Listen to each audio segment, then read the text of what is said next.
তোমার এলোমেলো চুল আমার মন হইল ব্যাকুল, তোমার এলোমেলো চুল আমার মন হইল ব্যাকুল।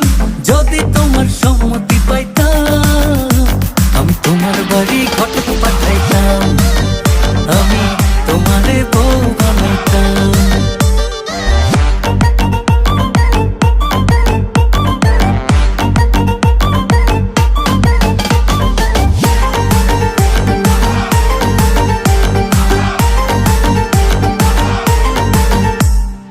আসা যাওয়া পারাপারে লাগছে তোমায় ভালো